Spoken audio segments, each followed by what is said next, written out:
আসসালামু আলাইকুম। রিফা রান্নার রেসিপি থেকে সবাইকে শুভেচ্ছা জানিয়ে শুরু করছি আজকের পর্ব। আজকে আমি তৈরি করে দেখাবো সন্দেশ। এই সন্দেশের উপকরণ খুবই কম লাগে। যারা মিষ্টি খেতে পছন্দ করেন তাদের জন্য আমার আজকের রেসিপি খুবই ভালো লাগবে। আর যারা আমার চ্যানেলটি সাবস্ক্রাইব করেছেন তাদেরকে অসংখ্য ধন্যবাদ। যারা এখনো সাবস্ক্রাইব করেনি তাদেরকে সাবস্ক্রাইব করার অনুরোধ রইল। একটি লাইক দিয়ে পুরো ভিডিওর সাথেই থাকবেন। এই রেসিপিটি তৈরি করার জন্য আমি একটি প্যানে প্রথমে দিয়ে দিচ্ছি 2 চা চামচ ঘি। এই ঘিটাকে হালকা গরম করে নিব। এখন এর মধ্যে দিয়ে দিব হাফ বাটি ময়দা বা 4 চা চামচ ময়দা। এখন ঘিয়ের সাথে ময়দাটাকে খুব ভালোভাবে ভেজে নিতে হবে। আমি এটাকে 1-2 মিনিটের মতো ভেজে নেব। এভাবে 1-2 মিনিট ভাজার পরে দেখবেন ময়দার কালারটা কিন্তু অনেক চেঞ্জ হয়ে গেছে। আর এখন মাশাআল্লাহ কালারটা কিন্তু অনেক সুন্দর এসেছে। এখন কিন্তু ময়দাটা ভাজা হয়ে গেছে। আমি এগুলোকে একটা বাটিতে উঠিয়ে নিব। আমি এভাবে সবগুলো ময়দা উঠিয়ে নিচ্ছি। এখন এই প্যানটাকে পরিষ্কার করে নিব। আর পরিষ্কার করে নিয়ে আমি এর মধ্যে দিয়ে দিচ্ছি হাফ লিটার দুধ। এখানে আমি হাফ লিটার গরুর দুধ নিয়েছি। আর দিয়ে দিচ্ছি 2 প্যাকেট গুঁড়া দুধ।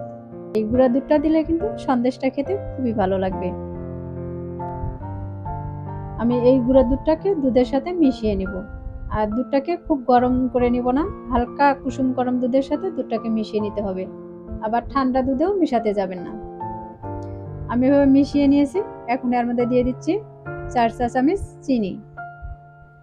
আপনার মিষ্টিটা যদি আরো বেশি দিতে চান বেশি দিতে পারেন। আমার কাছে মনে হয় এই মিষ্টিটাই পারফেক্ট হবে। চিনি দেওয়ার পরে আমি এই দুধটাকে আরো 5 মিনিটের মতো জাল করে নিব। এই দুধটাকে জাল করে ঘন করে নিব।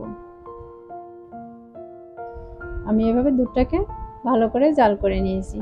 আর এভাবে অনবরত নেড়েচেড়ে নিয়েছি। এখন এর মধ্যে দিয়ে দিচ্ছি ভেজে রাখা ময়দা। আমি ময়দাগুলোকে একবারে দিব না, একটু একটু করে দিব আর নাড়তে থাকবো। একবারে দিলে দেখা যাবে ময়দাগুলো দলা পেকে যাবে। এর জন্য একটু একটু করে দিব আর এগুলোকে নেড়ে নিব। এবার সবগুলো ময়দা এর মধ্যে দিয়ে দিয়েছি আর খুব ভালোভাবে নেড়ে নিতে হবে। এটাকে 1-2 মিনিটের মতো ভালোভাবে মিশিয়ে নিতে হবে। এর মধ্যে কোনো দলাভাব থাকা যাবে না। দেখতে পাচ্ছেন আমি কিন্তু অনবরত নেড়ে চেড়ে নিচ্ছি। আর নেওয়ার পরে দেখবেন এগুলো প্যান থেকে নিজে নিজেই উঠে আসবে। এটাকে বেশ সময় নিয়ে নেড়ে নিতে হবে। আর যখন এরকম আঠালো ভাব হয়ে আসবে তখন এগুলোকে আমি উঠিয়ে নিব। আর সন্দেশটা তৈরি করার জন্য আমি এরকম একটা বাটি নিয়েছি আর এই বাটিতে সামান্য ঘি লেগে নিয়েছি। আমি এই বাটিতে সবগুলো ময়দার মিশ্রণটি নিয়ে নিয়েছি। আর এগুলোকে আমি একটা ব্যাচেলা দিয়ে সমান করে নিব। এভাবে একটু চেপে চেপে সমান করে নিতে হবে। এগুলো সমান করা হয়ে গেলে ফ্রিজে রেখে দিব 5 মিনিটের জন্য। আর 5 মিনিট ফ্রিজে রাখার পর দেখবেন খুব ভালোভাবে সেট হয়ে গেছে। এটাকে ঠান্ডা করে নিলে আর একটু শক্ত হয়ে যাবে। এখন আমি এর উপরে দিয়ে দিচ্ছি কিছু বাদাম কুচি। এখানে যে কোনো বাদাম কুচি দিতে পারেন। আর এই বাদামটা দিলে খেতে কিন্তু দারুণ লাগে। আমি এই বাটির চতুর্পাশে বাদামগুলোকে ভালোভাবে দিয়ে দিয়েছি। আর ব্যাচেলা দিয়ে আর একটু চেপে দিচ্ছি যেন খুব ভালোভাবে আটকিয়ে থাকে।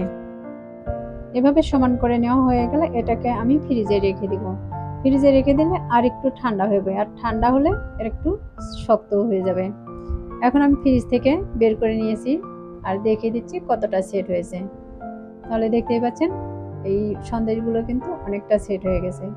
এখন এখান থেকে উঠিয়ে আমি একটা বাটিতে পরিবেশন করে নিচ্ছি।